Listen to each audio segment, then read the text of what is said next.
our students are prepared and ensuring that proper implementation is going forward. With that, this is a work of this committee, and I want to thank each and every one of you for the time that you spent working with me on this and trying to come up with a consensus. And I would say that we have a consensus on a majority of these issues, But like any work product, there are some issues that, quite frankly, you can't get 100% consensus on, and we're going to have to work through some of those issues. With that, I want to walk through some of the major provisions of this bill, and as we go through it. We heard from several individuals, from the superintendents, from the school board associations, from local teacher advocates, from the FEA, of the concept of over-testing from the local assessment requirement. So what this bill does is it removes the state requirement for local assessments that reverses the 1999 law that requires a local assessment in each course. That is not through the statewide standardized assessments, and to be clear, that's grades 3 through 10 of the English language arts and math and the high school end of course assessments in those key areas. It retains a 5% testing limit on the hours of a student can be assessed at a statewide standardized assessment or a district level assessment. Let's be clear, 5% of the hours, that is 45 hours a year, that is the cap, the maximum that a student from a student perspective can sit. However, we did hear from some concerns from individuals that have special needs and that have IEPs that they may take longer for assessments, and they would like an exception to be exempted from them. So with parents' approval, there are exemptions for individuals with IEPs and ELL. It adds new requirements for the districts to make student performance results on the district required local assessments to the student's teacher and parents within 30 days of the test administration. We've heard from various individuals that they would like these results to get back to the teachers and back to the parents, the results of the assessments, that students were taking assessments, but those results were not being given back to the students or to the parents. We've heard from various stakeholders about the removal of the 11th grade ELA assessment. This PSC adopts what the governor's executive order has issued and eliminates grade 11. It prohibits administration of local assessment if a statewide standardized assessment is administered for a subject or a grade level. It adopts one of the governor's recommendations. It eliminates the requirement to administer the PERT in high school, but it does authorize the district to administer the PERT, SAT, or ACT at the request of the parent and removes remedial instruction requirements. We also heard from many stakeholders about progress monitoring. It removes progress monitoring requirement except, and I'll say except for this, except for students performing at level 1 and level 2, our lowest performers. It adds a requirement for the State Board of Education to adopt rules and notification forms that a district must use to inform parents regarding high stake test assessments. We heard from many teachers about the issue of teacher evaluations. We adopted several provisions throughout this bill of Senator Monfort and others. Primarily, we've lowered from the current 50% portion of the student data on a teacher's evaluation, and we put that it must be at least 33%, 1/3 of the student performance data. But we also retain, and we've heard from many individuals about the benefits of having multiple observations by principals, of the benefits of that. So we retained a provision that says at least 1/3 must also have instructional practices, based on instructional practices, with principals using multiple observations. We also heard some concern, or I have heard some concerns about the idea of using peer review and the desire to use peer review. What we put in there, that no more than 33% based on professional job responsibility, which can be included on the peer review. So we basically divided it up into thirds and said a minimum of a third for student data, a minimum of a third for principal evaluation, and no more than a third for peer review. However, that is left to the local districts and the collective bargaining agents to negotiate. Regarding the implementation of this year, or going forward, this has been one of these areas where we've had a lot of discussion. We've put a provision in there of basically a relief valve. that for this year, for the 2014-15 year, we changed from a supermajority to a majority vote. We've added this provision that the requirement to request from the state board a waiver due to technology or implementation issues dealing with the implementation this year's of the FSA due to technological implementation issues. With that, Madam Chair, that is a high-level overview of the major components of the bill. And I know there are some amendments. Okay. Senator Legg, having explained PCS 610298, we will now turn to amendments. Our first amendment, is this a courtesy amendment, Senator Bullard? Of course. Just a courtesy amendment? Okay, well, then we will take up Amendment 865244 by Senator Bullard. Thank you, Madam Chair. Amendment 865244 suspends the administration of certain statewide standardized assessments until OPAGA conducts a study to assess the cost effectiveness of the Department of Education leasing examination questions from ARR instead of using questions from existing examinations. That is the amendment. Okay, thank you. Having explained the amendment, members, do we have any questions for the sponsor? Seeing none, we have one appearance card. Brittany Birch, Florida Chamber of Commerce. You are waving against. Okay, thank you very much. Madam Chair, when they waive, are we allowed to ask questions? Pardon? I already asked. Does anyone have a question? On the On the amendment. No, I was talking about the person who's speaking. We're going to question the people in the audience? I'm just curious to know why the chamber is waiving in opposition. I'd like to know why. Why don't you ask them after the meeting? That's fine. Okay. I could just leave the meeting if you don't want me to be able to ask Well, questions. we've got 7 amendments, so we just want to get it in the proper posture before we start the debates. So, hearing no further questions, any debate on the amendment? Senator Clemens, you're recognized under debate. Thank you. I think in light of the fact that across the state, this implementation of the testing this week has been nothing short than a disaster for children, I think it makes sense for us to go ahead and suspend this for a year until we can properly study this issue. We've had numerous districts have to shut down their testing. I have 3 children in school who thought they were going to test Monday, then didn't, thought they were going to test Tuesday, then didn't, thought they were going to test Wednesday, then didn't. Frankly, it's unfair to every child in the state of Florida that we continue doing this to them. And so I think this is a good amendment, and I'd like to see us pass it. Okay. Senator Legg, you're recognized to comment on the amendment. Thank you, Madam Chair, and these are one of those points that I have to disagree with my good friend Senator Bullard on this. And I'll just kind of point to kind of just the practicality of the amendment is it suspends this year while the test is actually going on. As we move forward, I don't think it's even drafted correctly, because as the tests are being implemented now, this bill's going through the process. It can't become law before the tests are actually even completed. But with that said, that's more of a technical issue. But dealing with the actual issues, there's lots of requirements from the federal, the federal ESEA waiver requirements and other issues that would put us at risk.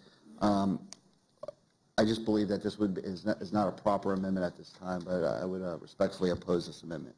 Okay, Senator Bullard, you recognized to close on your amendment. Thank you, Madam Chair. It was raised, the point was raised earlier, we're spending approximately $60 million on a test that hasn't been thoroughly vetted in terms of borrowing questions from the great state of Utah, but has near level, the same level of diversity as the state of Florida. So I think it's in good working order to not adopt the administration of an exam that frankly, none of us know anything about. So that's why I propose the amendment and urge your favorable support. Okay. All those in favor of the amendment signify by saying yea. Yay. All those opposed signify by saying nay. Nay. And the nays have it, unless I see 2 hands.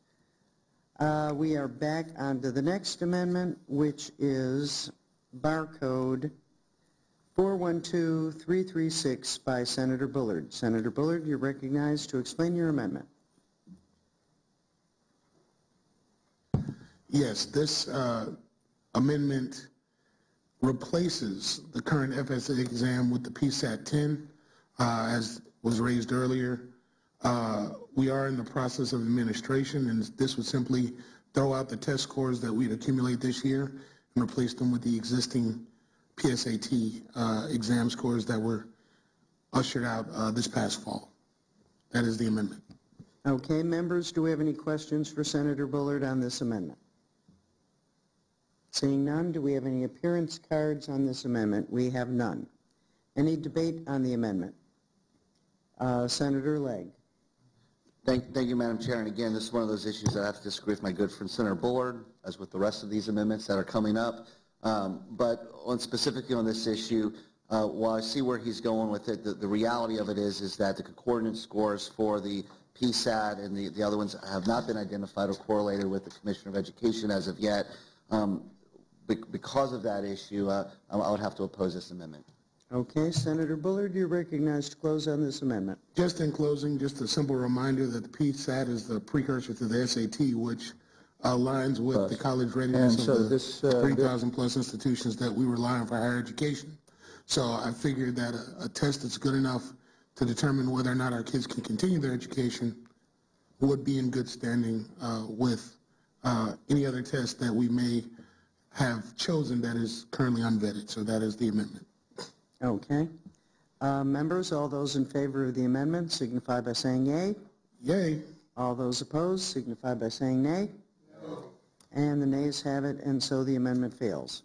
We are now on the third amendment, which is barcode 610440 by Senator Bullard. Senator Bullard, you're recognized to explain your amendment.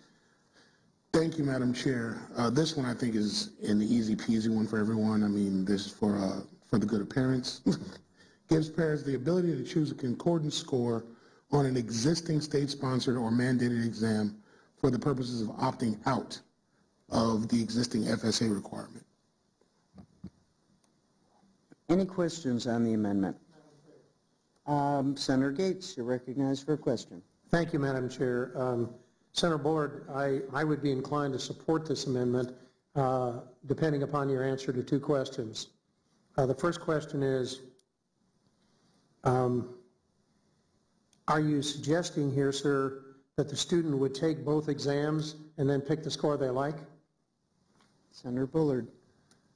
Thank you. That is a possibility, Senator Gates. The reality is the student could conceivably sit for the exam and not take the exam, the current FSA exam, and just use one of the concordance scores from another exam as replacement, if you will, for the score that they could have gotten on the FSA. So, Madam Chair, follow up. but I take your answer, Senator Bullard, and correct me if I'm wrong, to be that these students would have 2 times at bat, conceivably, and other students might have 1. So my second question is this. Has the Department of Education determined that there are equivalent or concordant scores on a sufficient number of statewide exams to make this a useful tool? And if so, which exams, sir? Senator Bullard. thank you, Senator Gates. As you may know, under FCAT and FCAT 2.0, the previous statewide assessments, DOE did make a determination that concordance scores on other examinations would be allowable in terms of matriculation or graduation. So I'm just taking the same principle and applying it to the FSA. In terms of the FSA specifically, DOE has not chimed in on concordance, but I would argue that if it's good enough in its previous versions, the previous versions of the statewide exam, that it should be equally allowable this go around. Any further questions? Okay. Any debate? Chair Legg, would you care to comment? Sure. Thank you, Madam Chair, and I will tell you, I think Senator Bullard actually has a correct concept here of concordance scores, and that's the reason why it's current law. Current law already allows for concordance scores to be established, and as Senator Gates is questioning, is the key is establishing what those equivalency scores are, which is what the commissioner is required to identify. Without going through the details of his amendment, I would say his concepts are correct here. They are current law. If there's something that we can do to adjust that current law to make it, if I'm hearing him correctly, to make it more refined, be happy to work with him. But the intent we agree with, it's current law, and happy to work with him on some of the details of that. But I would respectfully oppose this amendment as it's drafted right now. Okay, Senator Bullard, you're recognized to close. Thank you, Madam Chair. And in closing, just simply pointing out, there's been a call by a number of parents around the state to sort of pull their children out of the current test-heavy mechanism. And I think it'd be in good order to allow parents purview over their child's education, especially if there's been an existing examination that's already been taken, or more importantly, mastery of the particular subject matter that comes into question. So hope we get favorable support on this parent-friendly amendment. Okay, having closed, all in favor of the amendment signify by saying yea. Yay. All those opposed, please say nay. Huh? Okay, thank you. And so the amendment fails. We are now on barcode 279278 by Senator Bullard. Senator Bullard, you're recognized to explain this amendment. Thank you, Madam Chair. This amendment, I honestly can't see what the pushback would be on this one, but I'm going to go ahead and give it a shot anyway. This amendment deals with creation of a mandatory paper and pencil option for statewide examinations until all districts are at 100% technological readiness. That is the amendment. All right. Having explained the amendment, are there any questions on the amendment? Questions? Okay, Senator Sobel, you're recognized for a question. Thank you. I have a question to Senator Bullard. Has there been any recent problems with the implementation of the recent testing, and what has it been, if so, what has it been attributed to? Senator Bullard. Thank you, Senator Sobel. As has been previously stated, there are a number of counties that have yet to be able to take the test because of technological mishaps, shutdowns of computers, freezing of applications, et cetera. And so this amendment simply creates a mandatory paper and pencil option for those statewide exams. And just to delve into it a little bit deeper, if you create a mandatory paper and pencil option, you also reduced the amount of time necessary for a testing window as well. So that's the added bonus of passing this amendment. Okay. Seeing no appearance cards on this amendment, debate. Senator Legg, would you care to debate? Thank you, Madam Chair. And Senator Bullard brings up an interesting point here, and that's the reason why I think 2 years ago, Senator Bullard and I actually worked and put into statute basically a requirement that all superintendents certify that they load test prior to the administration of the computerized assessment. However, there's some issues here in doing a hard copy until the technology is there. When you start administrating some technology and some hard copy, you will have some significant challenges in correlating the data and the scores. So I have some real heartburn over this amendment. I do agree with the concern that we need to verify.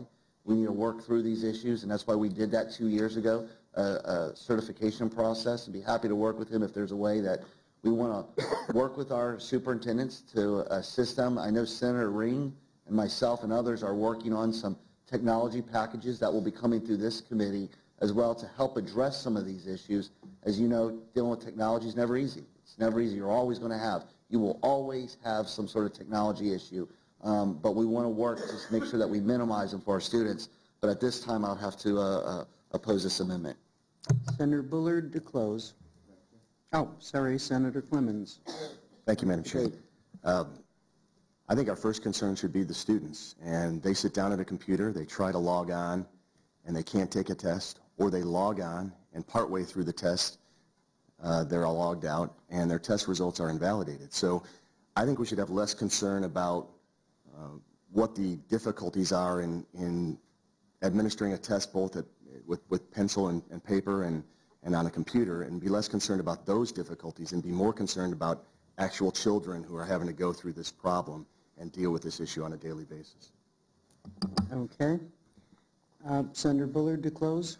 Thank you, Madam Chair. We currently have a blended model of testing for voluntary test as is. I mean, whether it's AP or IB requirements that require both, in some cases audiophonic, as well as paper and pencil, as well as some computer-based tests. So we see it happening with College Board, we see it happening with International Baccalaureate, but for whatever reason, we're reluctant to adopt the same model here. But the points that have been raised by my colleague, Senator Clemens, are very much valid in the sense that we know we have actual empirical data that says some of our largest counties cannot test, and we're 3 days into the testing window. This would be alleviated if they knew they had a specific backup plan that was allowable by statute. So that's what this simple amendment does. Hope to get your support. Okay, having closed, all those in favor of the amendment signify by saying yea. Yay. All those opposed signify by saying nay. And so the amendment fails. We are now on amendment number 537056 by Senator Bullard. Senator Bullard, you're recognized. Yes, this amendment removes all penalties related to teacher evaluation and school grading until a 2-year vetting of the current exam is done by the Department of Education. Okay. Having explained the amendment, are there any questions on the amendment? Questions? There's no appearance cards. Debate on the amendment. Seeing none. Senator Blake, do you want to debate this? Yes, thank you, Madam Chair. Again, I want to thank Senator Bullard for his work on these issues, but as many of you know, last year in addressing the school grading bill, we put a provision in this year's bill that basically removed all the penalties and sanctions on the schools as a result for this year. However, it's my position that the school should still be issued a letter grade so we can have some transparency into the process, so we can see what the school scores are. There are many schools out there that are doing a great job, and we want to be able to recognize their effort and to be able to identify those. So with that, I'd have to respectfully oppose this amendment. Any further questions? Senator Bullard, you're recognized to close. Thank you, Madam Chair. And in closing, I just want to raise the issue that the state of Utah, of course, saw a 35% failure rate or increase in their failure rate of their statewide exam. If you put the current system that we have in place with that, we'd see an explosion of the number of DNF schools here in the state of Florida if we were to maintain or assume that the same thing would happen here in the state of Florida. And that is a real possibility. That being said, the current provision in the bill only allows you to withhold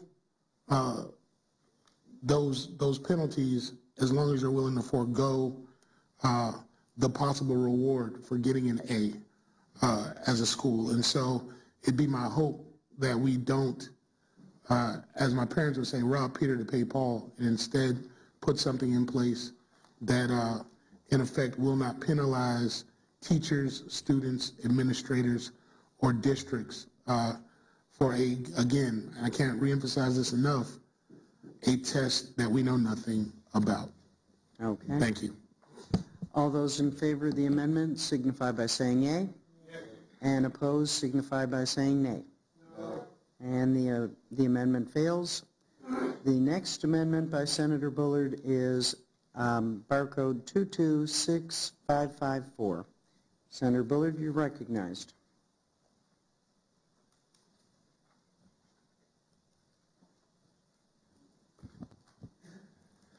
Yes. Thank you, Madam Chair. This is really revisiting what was brought up earlier. This just simply requires that OPAGA conduct a year-long study to assess the effectiveness of which the report would be published and provided to the President of the Senate and the Speaker of the House, just again to look at the cost effectiveness of using these questions versus the other questions. So it does not suspend the exam, but simply looks at whether or not we're spending money effectively. Okay, any questions on the amendment? Questions? Senator Gates. Thank you, Madam Chair. This is another amendment I might be inclined to support based on a question to Senator Bullard, and that is, I think it's a good idea to study cost-effective alternatives. Did you have in mind, Senator Bullard, that there is some sort of an existing question bank that's in the public domain that might be able to be used in contrast to the air question bank? Is that what you have in mind with this amendment? If so, just for our understanding, could you let us know what that question bank is or what those tests might be? Senator Bullard.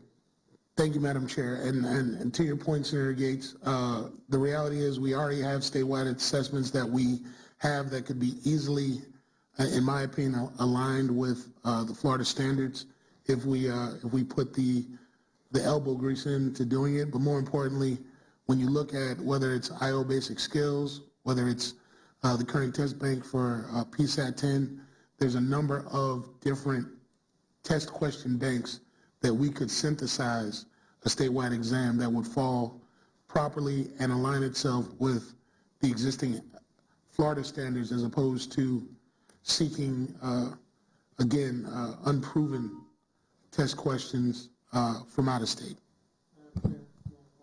Senator Gates for a follow-up. Thank you, Madam Chair. With the Iowa Test for Basic Skills and the PSAT and others, are they not covered by copyright and proprietary information laws that would prevent us from simply lifting questions out and using them? Senator Bullard. On the trademark, in terms of actually using those, sure, but in a world of growing technology, again, as a teacher, we used many adaptive practices to create assessments at the school site level. So it would be, I think, relatively easy for the state or the department to synthesize an exam using any number of existing test banks that would not be as costly as the current cost of leasing the questions from AIR. Thank you, Madam Chair. Seeing no further questions, no cards, any debate? Senator Legg. Thank you, Madam Chair, and Senator Bullard, you've won me over on this one a little bit. If you'd be willing to maybe work with us and our staff, maybe to refine your amendment, to maybe include a little bit more questions into an OPAGA study on how perhaps we can proceed in the future on some of this, and we'll work with you on it. But I'd be inclined to support this amendment at this time with kind of an understanding that we're probably going to, I would come to you and make some adjustments and recommendations, some other items that we would want to put into that OPAGA study as it relates to some of the assessment questions there. So with that, I'm in favor of this amendment. You're in favor of the amendment? Senator Bullard to close. For that, I'll waive close. Okay. All those in favor of the amendment signify by saying yea. Yea. All those opposed say nay. Hearing none, the amendment passes. And to continue the winning streak, you're recognized to explain 771912. Senator Bullard.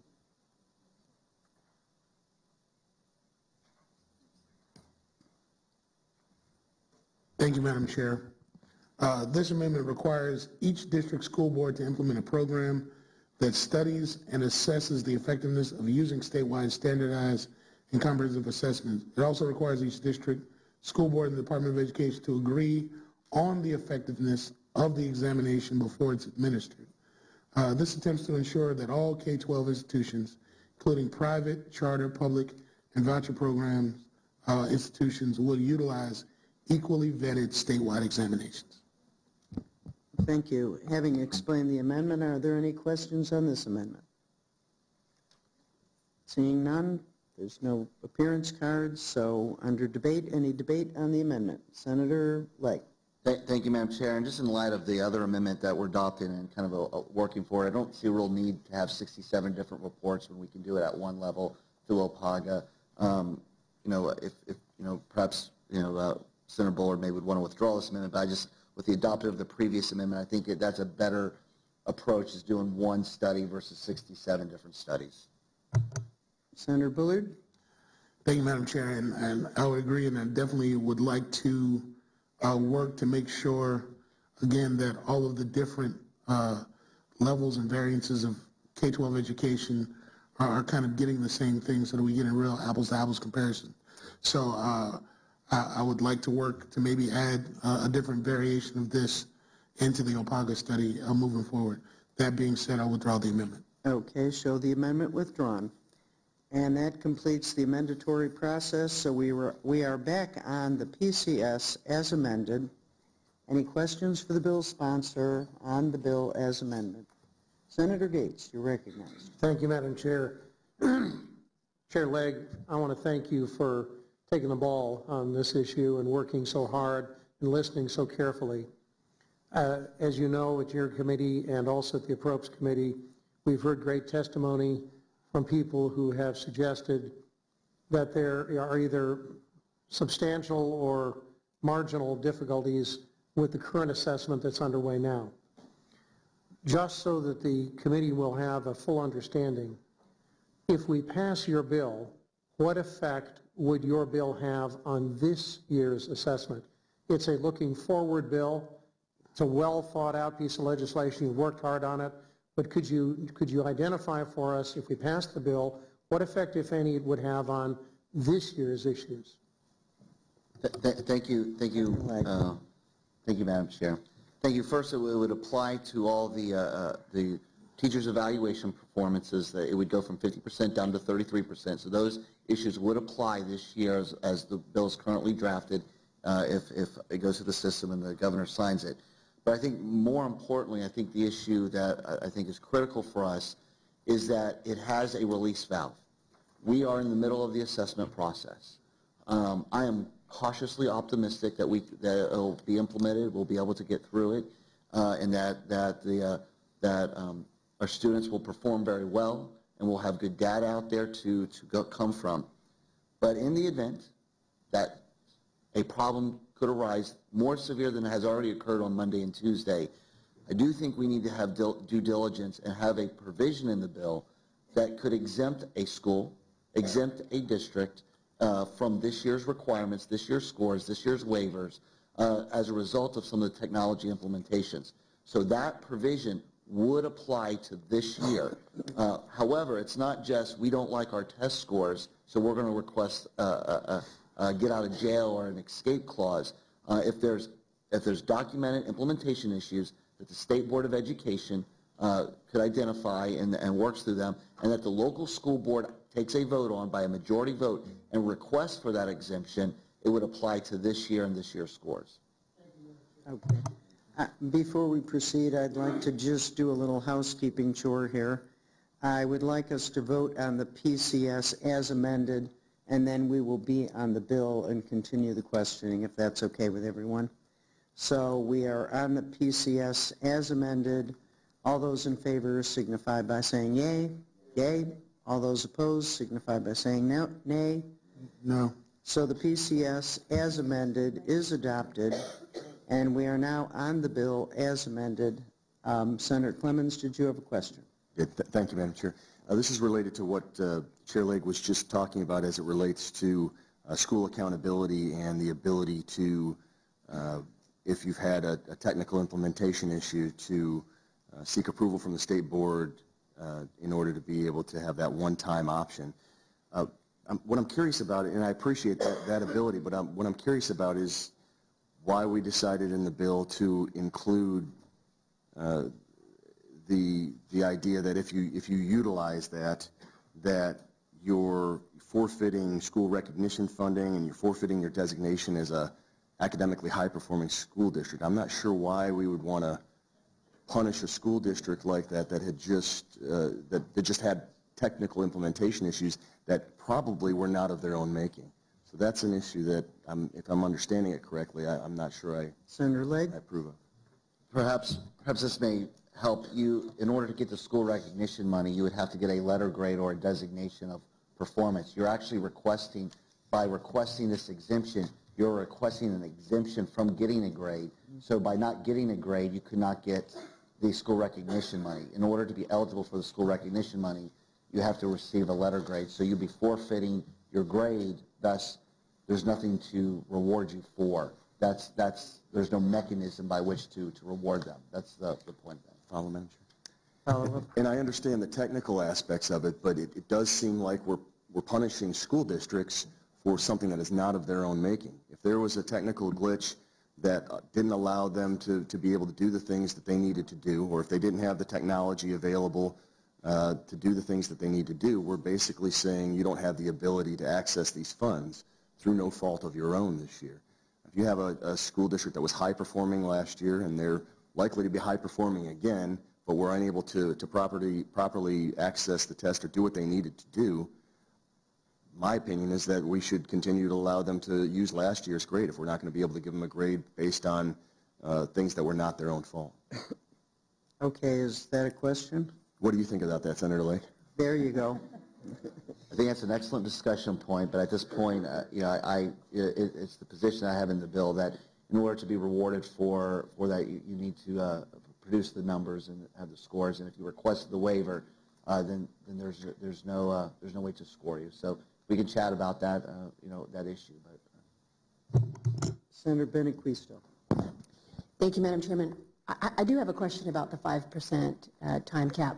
One of the things we learned during the many hours of testimony that we had was that many school districts or most school districts cannot identify how many hours in total are actually spent on the testing over the course of the year. I think there were 1 or 2 districts who actually knew the answer to that question.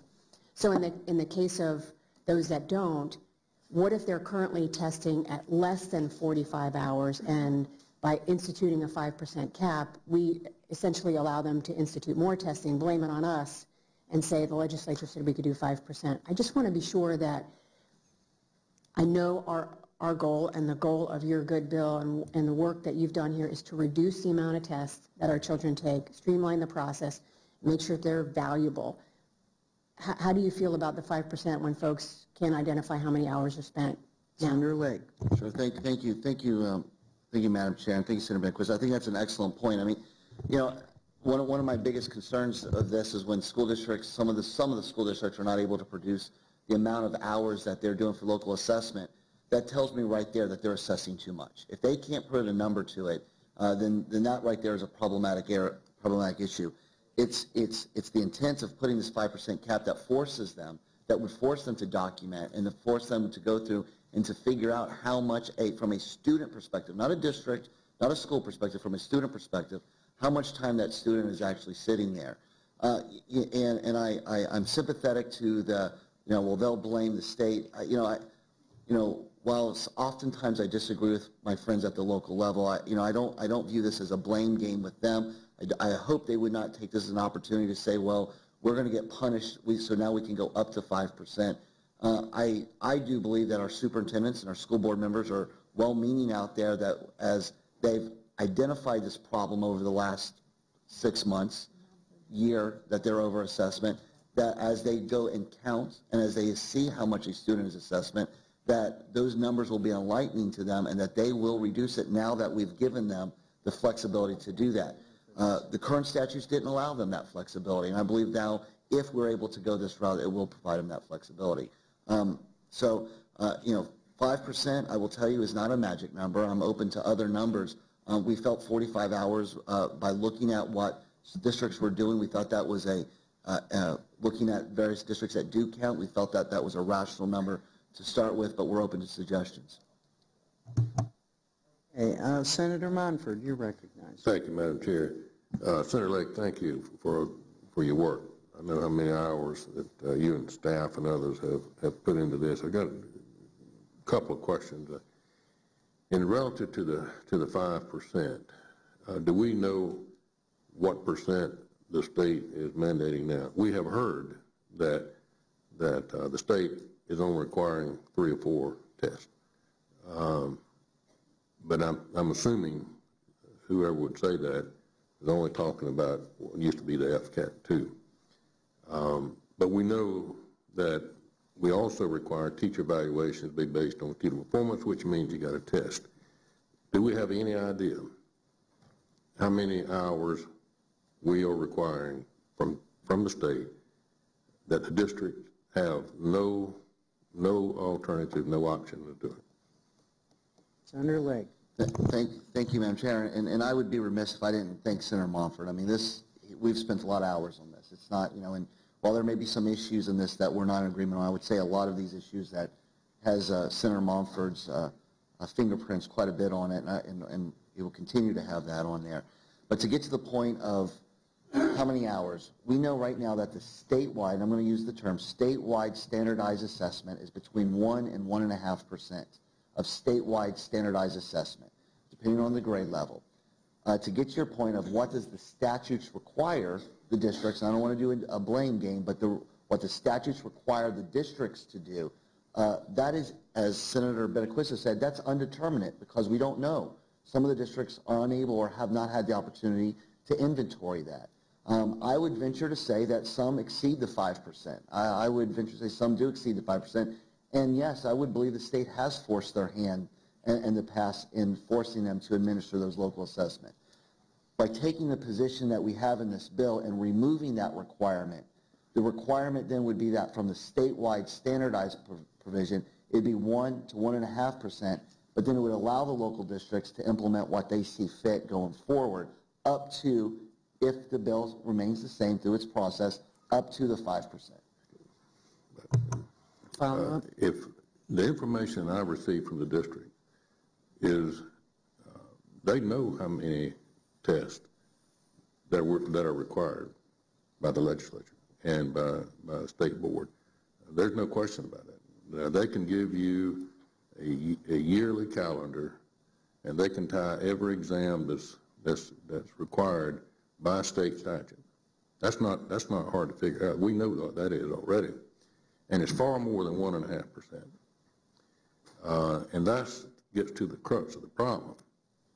And that is, I believe we don't know exactly, we're not all using the same data. And I mean, I'll get into discussion later, but the 5% is, I'm not sure, well, we will have to define what we mean by the 5%, because there are so many exams out there that we do require. This goes far beyond just the statewide exam. And with that being said, let me move to another issue, and that is for lack of a better term, the chaos that has existed this week, including today. They are just an hour ago. I was talking to some school districts. Today, we are experiencing in some of our districts, Pasco being one of them, the exact same issues that occurred Monday and Tuesday.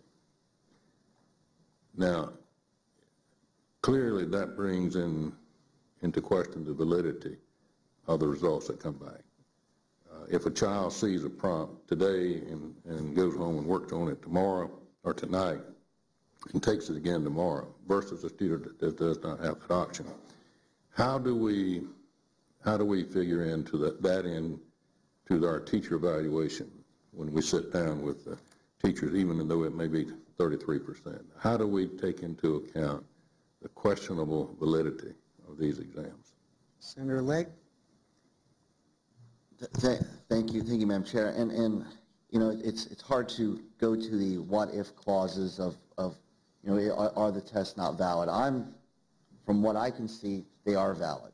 However, we have that provision in this bill that allows that escape clause, if you will, to the State Board of Education.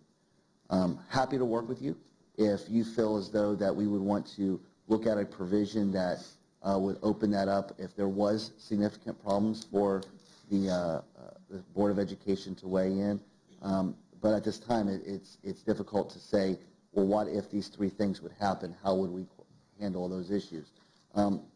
We have the State Board of Education in place, and that's the reason why we put in place the provision in this bill that goes to that level if, in fact, there are those issues which are not in current law right now. So if we do not pass this bill, there are no provisions. But if we do pass this, there will be a provision in place where the Board of Ed can make those determinations. Further questions of Senator Sobel?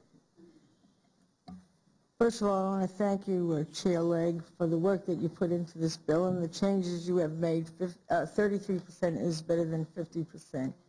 And we are moving as a committee in the right direction, but I still have concerns about technology. And some of the school systems have shut down the testing because of the computer glitches and issues, which has led to loss of instructional time. So does this bill in any way address the loss of instructional time due to computer glitches? Senator Legg. No, ma'am, this bill doesn't address those issues. This bill just addresses testing and assessment as going forward to there. It does not address any kind of reactionary funding issues or any of those issues. Okay. Senator Gates. Thank you, Madam Chair.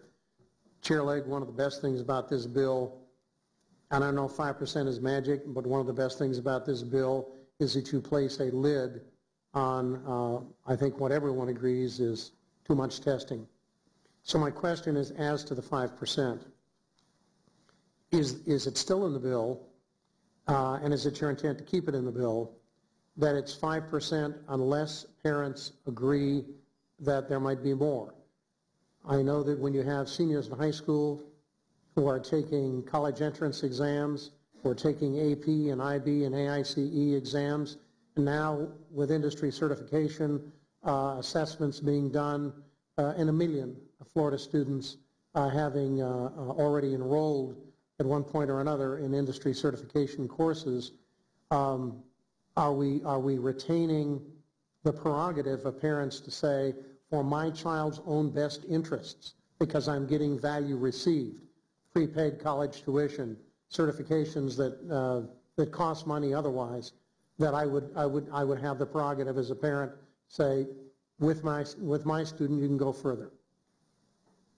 Senator Legg. Thank you, Madam Chair, and yes, Senator Gates, really with your leadership over the years in dealing with, the career academies and industry certification, there's a provision in the bill that says industry certifications or any self-selected, parent-selected assessment that the student chooses to take on their own, they can, if you will, exceed that 5% number. But it has to be that their request, that they're signing off on it. They have to provide written consent that they are self-selecting to go above that provision. And I would be remiss if I didn't say, just for clarification purposes, that it does not apply to the teacher-developed tests that they do every week, the pop quizzes. It doesn't apply to those issues, as well as statewide and district-wide assessments. Madam Chair. Yes. May I follow up, please, ma'am? Follow-up question. Thank you. Senator Monfort and I having, and you as well, Madam Chair, and Senator Sobel having served on school boards and been superintendents, we know there are always people looking for side doors. So I apologize for the picky-ness of this question. But imagine a circumstance, Senator Legg, where a student might say, I toted up my AP exams, I've toted up my industry certification exams, I'm at 5%. I've now gone into a statutory opt-out for the statewide assessment. I'm out. Do you would expect that the State Board of Education would address that in rulemaking, or do you view that as a non-issue? Again, I just refer back to the bad old days when, you know, I saw those side doors being opened a lot. Senator Legg. Thank you, Madam Chair. Yes, thank you, Madam Chair. Senator Gates, it's in the bill that the statewide standardized assessment and the local district assessments are applied first into the calculation so that the system couldn't be gamed, if you will, that number's applied first. Thank you very much. Thank you, Madam Chair. Okay. I will remind the committee that we still have 2 bills left to hear and a whole bunch of appearance cards. So having said that, Senator Clemens, you have a question? Thank you, Madam Chair, and I appreciate that, and I appreciate your recognition. This is a very important bill. Senator Legg, we had heard time and time again from almost everybody that came up to the podium that we should just use this year's test as a baseline and not use it in any of our more remedial ways. Can you tell me why, with all the public input that we got on that one specific issue and the almost unanimity that we had on that issue, why that's not part of this bill? Senator Legg? Thank you, Madam Chair. And I think that's an excellent question. That's an excellent question because I think that's the issue that probably where there's some questions on the most. In talking to the public testimony and hearing from them, in the past, when we went from FCAT to FCAT 2.0, we went to a transition just like we're doing at this point. The way that the scoring is going to be done, we are delaying the issuing of the school grades. We are issuing all the data analysis. We're delaying it 6 months out. We're going to be looking at that data. We're going to be doing plenty of evaluation and developing that baseline data based on the data that we receive now and then applying it. If we would push it out a year, we would be losing another year of time for our students. And I find it hard to accept that we want to lose that time and create a baseline where there's minimal, I'll use the word minimal because there will still be some there, but minimal accountability provisions in place for the transparency for the public. Senator Monfort, you're recognized. Thank you, Madam Chair. I was going to ask the same question that Senator Clemens asked, and, but I'll reserve comment later regarding that. My question though on 5%, and it, you know, I'm nuts and bolts because I know I've been on the receiving end of decisions that were made here when I had to implement them.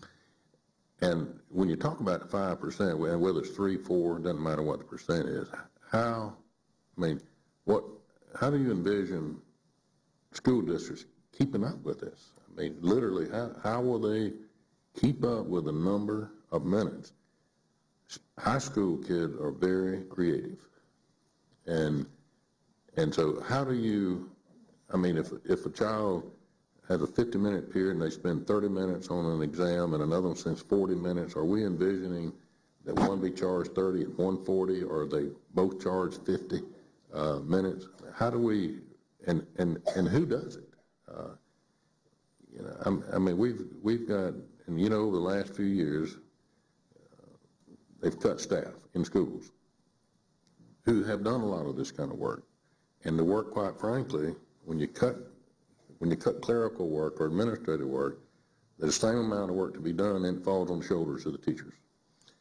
So what I'm concerned with is we're going to have teachers who are already stretched thin, already doing bus duty and lunchroom duty and everything else. And now we're going to require them to keep up every student by student how long they spend taking an exam.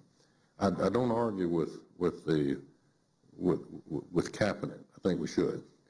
But from an administrative point, how in the world can we keep up with it? I mean, how do you envision? And you have your own school, so I know you know what I'm talking about. Senator Legg.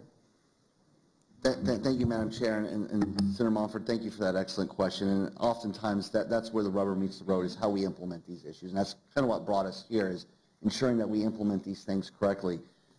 I would kind of go back to your previous statements that you said earlier when Senator Benaquisto made the question of how do we know how much students are testing. And your response to us is, well, we do know. Our school districts do know what tests they are taking, and they do know how much time they are. So if they already know, how much more work is it now that we're just simply asking them to record it? According to what you said, is that they already know. So if they already know, all we're simply doing is putting that cap on it and applying it to the individual student if they already know it. Okay, I'd like to move on to public appearance cards, if that's okay with everyone. First of all, we have Brittany Birch, the Director of Education Policy for the Florida Chamber, waves in support, correct? And speaking, and we're going to ask our speakers to be brief because we have an hour left and we have more bills to hear, so, and we have plenty of cards. So our first one will be Karen Schoen, a retired teacher from Chipley. You are recognized to come up and speak for 2 or 3 minutes, hopefully.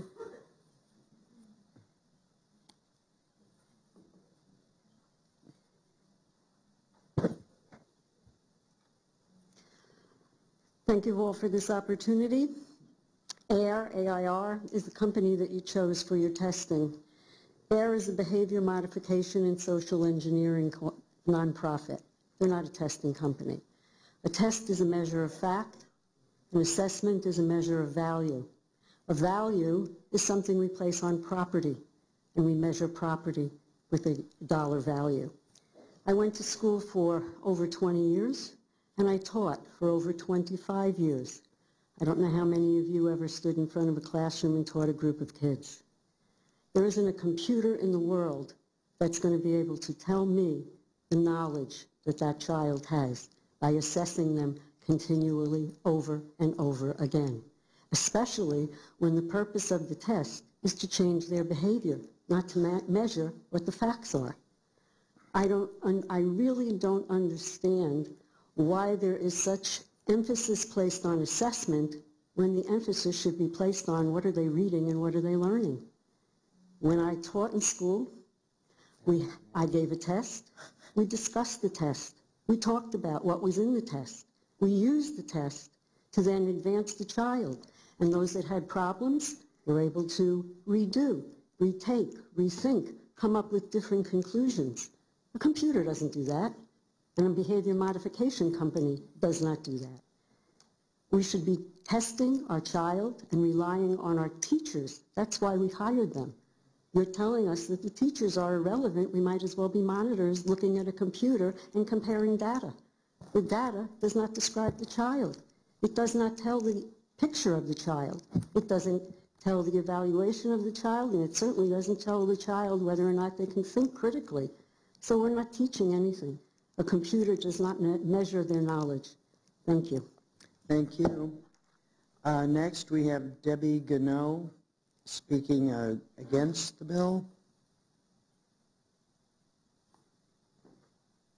And after that, we will have Sarah Clements. It used to be that schools were about educating our children and preparing them to succeed in life. Today I've heard an awful lot about testing. But little about what that testing does. You seem to have lost insight to what is important, our children. It seems you're more concerned with testing them than educating them. The concern here today seems to be about test, and how much time is allowed to be used to test, and not considering what that impact is on our children. What's happened? How have we gotten to this point? 50 years ago, we had no standards, we had no high-stakes test, and we thrived. I cannot imagine how we would have ever led the world during the Industrial Revolution or put man on the moon with this test mentality that we have here today. We don't need this bill. What we need is to return to what worked years before, which is not testing our children as we're testing them today, but educating them and seeing whether they've actually learned from their teachers, and not a test that's been developed by a company that is more concerned about behavior modification and social engineering. But knowing that that's never going to happen, and that would never get past you, at least we need to return at least to a paper test administered once a year, grades 3 through 8, and once in high school.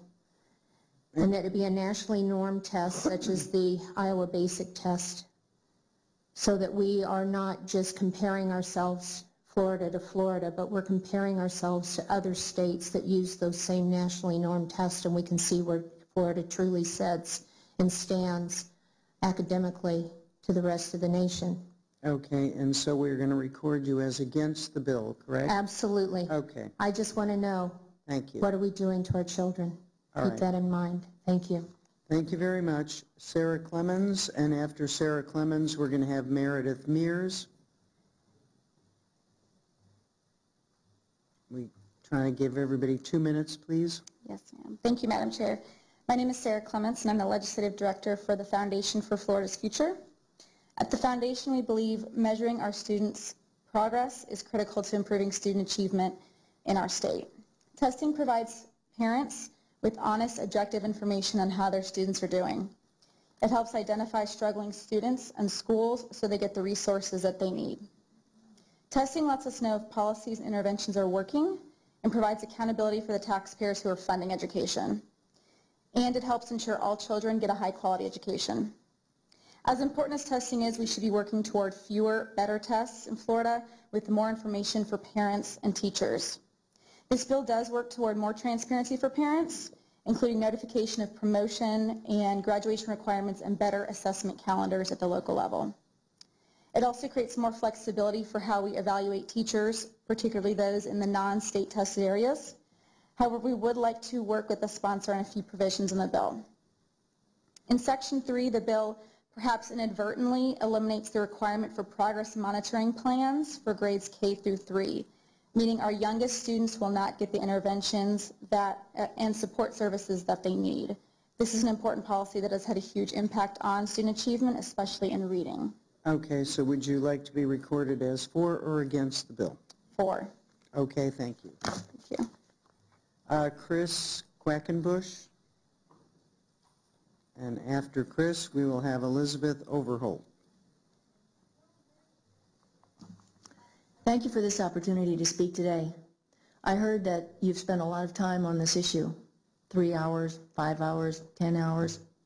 I've spent 2.5 years on this, and I've traveled the country. I've talked to other states that have attempted to address the problems we have in high stakes testing and Common Core. I've consulted the experts on this, Sandra Stotsky, James Milgram. I've talked to testing experts that we have here in the state. One of the problems that we have is that we're looking at this problem in a microcosm. We need to expand your views and look at what has happened in other states. They're outlawing the federal influence in other states.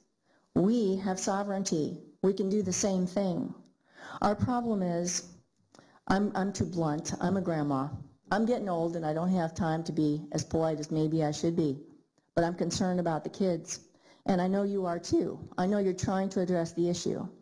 But when we put a cap on something, has a cap on anything ever worked? Ever? No. Let's say we put a cap on the number of hours that the kids take testing. Who's going to measure that? Do we measure the seat time, or do we measure the time that the kid spent in the gym waiting for another class to use his computer? Do we measure, it's about 40% of the time, I have been told by many teachers and schools, that we are wasting on testing by computers when the schools do not have enough computers. We cannot get to a 1-to-1 ratio without spending over $2 billion in the state. And this is a well-documented on-film statement by Gary Chartrand after the revealing of the pilot project in Orlando on February 18th, 2014. I was there. We were all shocked to hear that. There has never been any financial analysis on the implementation of Common Core revealed to the stakeholders here, which is the taxpayers of this state. Now, if we can't get to a 1-to-1 ratio, then we're going to have partial coverage, and this will be a continuing problem. When you limit it to a cap of 5%, you're not going to be able to solve the problem. There's just not enough computers and bandwidth in these schools to be able to take these tests. And the drive to testing, I have a question in my mind. Why the heck is it important that we go to computerized testing? You've heard many people here talk about the tremendous discount we would get if we go to paper testing. Nothing wrong with paper tests. In fact, it's a fairness issue. Some of our districts are rural districts. Some of our districts are disadvantaged districts. I'm going to ask you to wrap up so we can record you as against. I am most definitely against, and I'm for common sense solutions that have been presented across the country, and I hope you will review them and listen to your constituents. Thank you. Thank you for being here. Elizabeth Overholt, did you wish to speak? And after her, we will have Catherine Bear.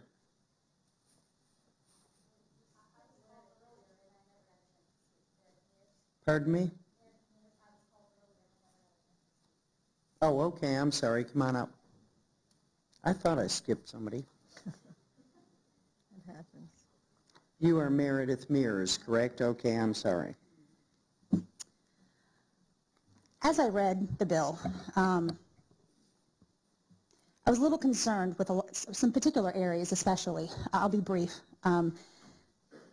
There's a contingency plan for everybody, the teachers, the districts, school grades, everything. But there's no contingency plan for the students. You know, you're talking about using last year's scores to grade them this year, but you're talking, this is a brand new test that they've never done before. And now with everything moved to being online and all the problems that have been happening with it, how are we even going to know that it's a viable test, that the measurements are actually going to be worth anything at all? So my concern is if we can stop and just take a look and let's see what we can do for the students. If everybody else gets a reprieve, how come the students don't? Thank you. Okay, thank you. Elizabeth Overholt.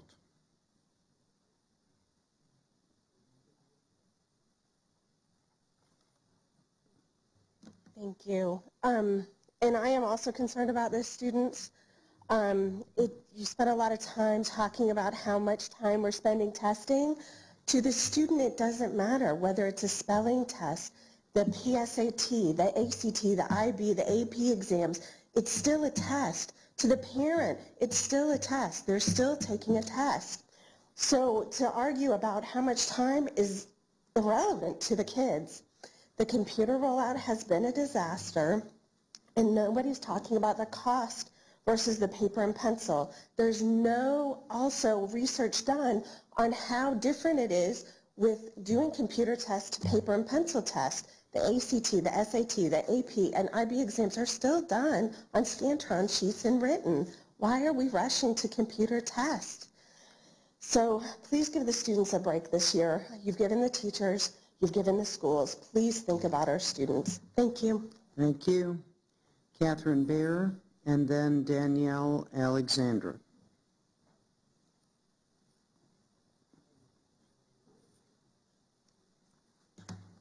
My name is Catherine Bear. I'm the chair of the Tea Party Network. Thank you for this opportunity to speak to you guys this afternoon.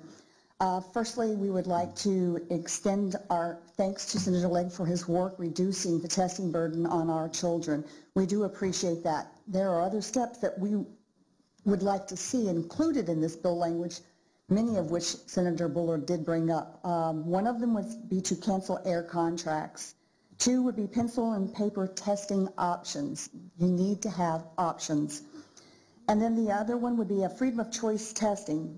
Homeschoolers and private education systems have testing options in place. Even former Governor Jeb Bush suggested that he would like to see this put in place in our public education systems. So I would like to see those as options. And Senator Bullard also has several bills that have this language included in them there. So please do consider that. One more thing I wanted to mention, Senator Legg mentioned at the beginning of this hearing about how it was language that the left disagreed with and the right disagreed with. Well, I'm here to tell you the left and the right are out here in this audience and we're watching, and we agree with a lot of what Senator Bullard put forth in his amendments. We would like to see you consider those.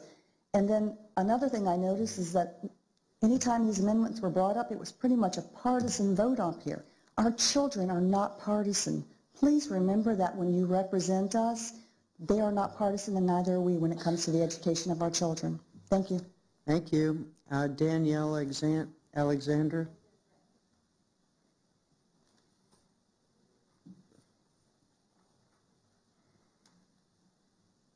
I'm here representing the Liberty First Network. Our parents and our teachers, and especially our students, have been placed under an enormous pressure from this legislature with the Florida Student Assessment. The importance of the FSA has been impressed upon our students this entire year. I know it has been for my students, my children, and I'm sure that's been going on all over the state. But we have to ask our students to perform after confusion, after a rollout of a test that just didn't happen for many, many days all around the state. I know I'm in Pasco and we're still having issues. So our children don't understand the confusion. They don't understand why one day they're taking a test and the next day they're not taking a test. But we're adding on to the stress every time that we do these things. The technology was not properly load tested. It was not independently verified to be ready for implementation. The FSA just wasn't properly prepared for. Not only because it was required in the statutes that we should be doing this, but it was just the right thing to do for our students, and we didn't do it. I sat here in this committee last week and heard superintendents and school board members tell you that they didn't know if they were prepared, but yet they're still having to roll out these tests, and they're still going to be punished if their students don't perform well on it, or if they take the option of not grading. And that's just the wrong way to go. So the Liberty First Network is in support of Senator Bullard's bill and many of the provisions in it. We recommend ending the contract with AIR. It's been a disaster. We recommend that our school districts have choices in how they're testing, including a paper and pencil version, so that when these technological issues happen again, that we are prepared for a contingency plan. The education of our children should not be an experiment in technological readiness. That is just wrong. But this test has been a disaster in Utah. It's been a disaster here, and our children deserve better than that. All right. Thank you very much. All right. We will now have debate on the bill. Would anyone care to participate in debate on the bill? Yes. Senator Clements. Before we debate, I just think that this is too short of a time to be able to deal with such an important bill. We've rushed this in the past, and I'm afraid we're rushing it again. I'd like to make a motion that we TP the bill. We have until 5:30. I'd like to make a motion that we TP the bill for we can get a chance to really delve into some more of these issues that we haven't as a... There's a motion on the floor to TP the bill. All those in favor signify by saying aye. Aye. All those opposed, nay. And the nays have it. So we've come this far, we might as well finish up this bill, and then we're still hoping to get to the other two remaining bills. Under debate, Senator Monfort and Senator Sobel. Madam Chair, if I might, I just want to make sure we didn't overlook a card. I see the superintendent from Broward County is here, and I understand that he filled out a card. No, overlooked. let me tell you how that went. Are these the, where's that pile? No, we don't have time now. These folks were in the audience, which would have, and they all would have offered very good information. Oh, I'm sorry. And I'll tell you who they are. The Florida PTA, the superintendent of Broward County Schools, a school administrator, the executive director of Stop Common Core, and the president of the Jacksonville Public Education Fund. But they filled out a card and said for information purposes only, so that's a moot point, and we've passed that point in the proceedings. We are under debate. Did you wish to debate?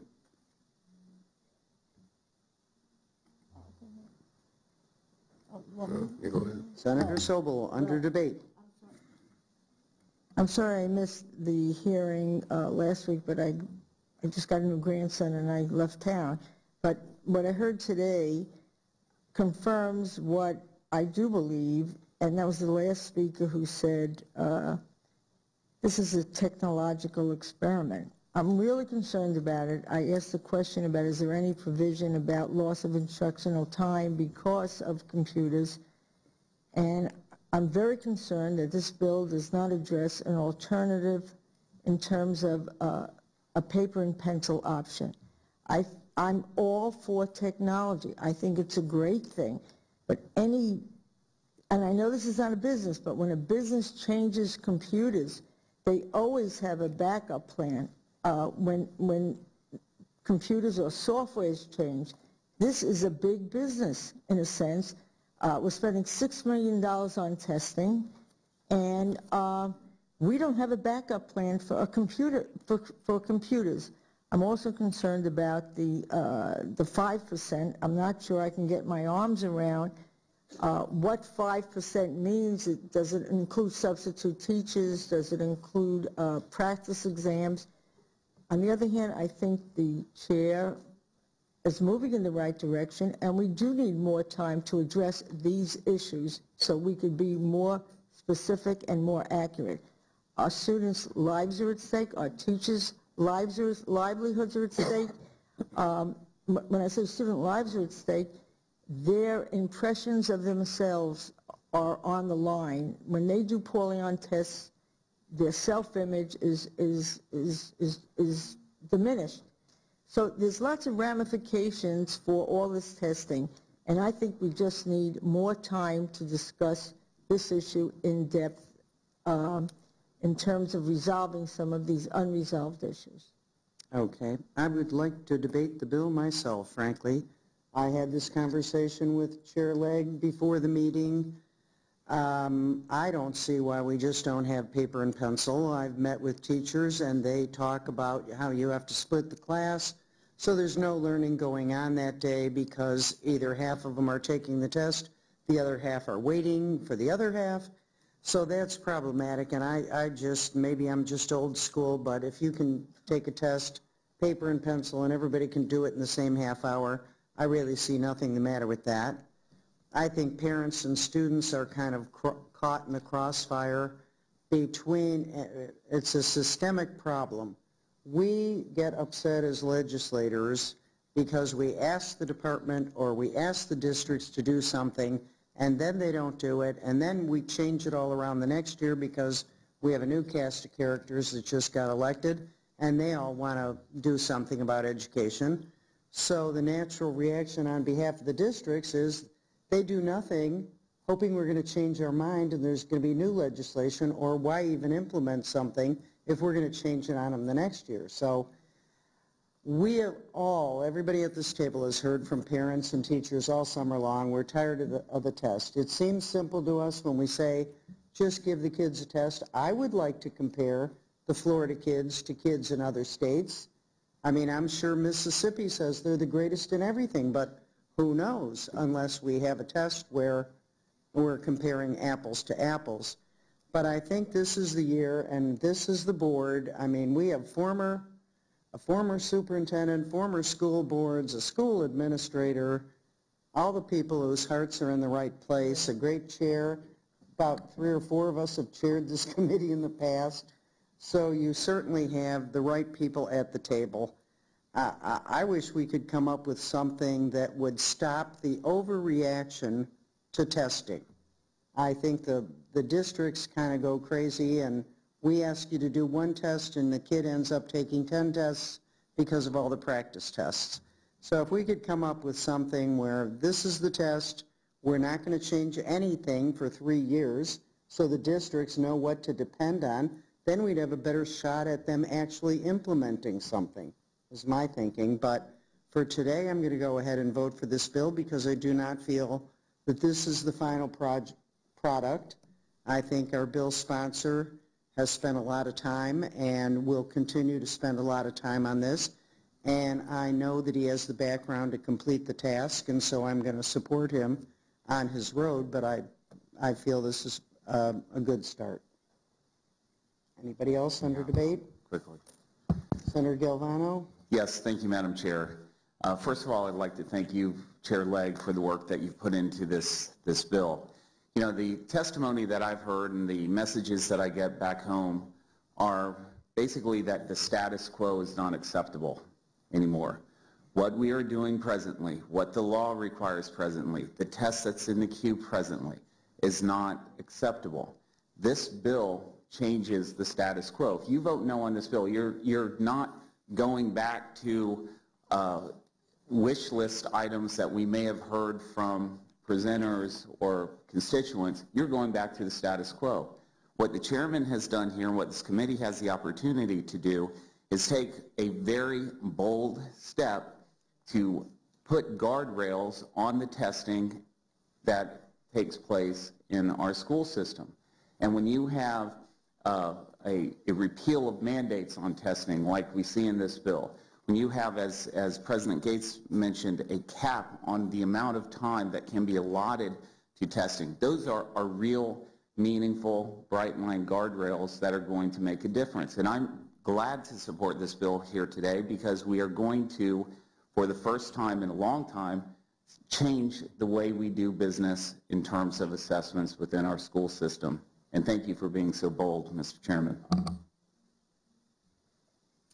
Okay, Senator Monfort.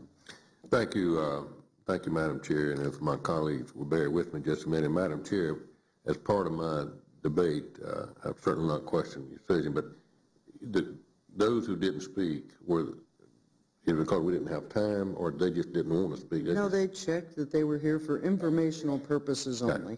Okay. And that's some high-powered talent that I would have appreciated hearing their opinion on this bill. Thank you. That clarifies it. I can't support this bill today, and let me tell you 2 or 3 reasons why.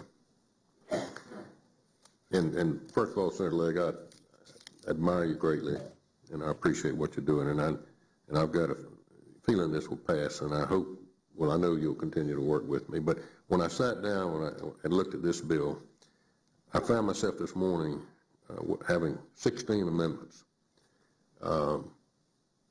And we're about ready to push the button or whatever they do to make it work. And I thought, if I've got that many amendments, maybe I have some concerns with the bill. And let me hasten to say that I hope no one would think that if someone does not support this bill, that I wouldn't support high standards, high levels of accountability, and so on. Some of us have 15 years of our lives invested in this. And I can tell you, I can speak for superintendents, they support high levels of accountability, they support rigor, they support transparency, but they do not support rushing something in, which is exactly what we're doing as we sit here today. Monday, Tuesday, and today, we've had exceptional difficulties throughout this state for those districts who have elected to test today. There are some who've opted not to test today. With that being said, I wonder why we can't just slow down. Now, I've been accused of saying you don't want to be held accountable, the school districts don't want to be held accountable, and that's nothing is farther from the truth. But what we believe in doing is making sure we get it right, and let's get it right this time.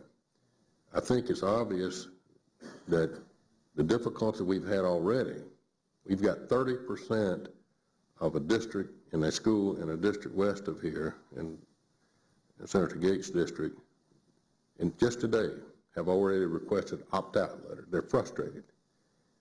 I want to make sure that whatever we do, and this may be the bill, and it may pass like it is. If it is, I'll get out and support it best I can.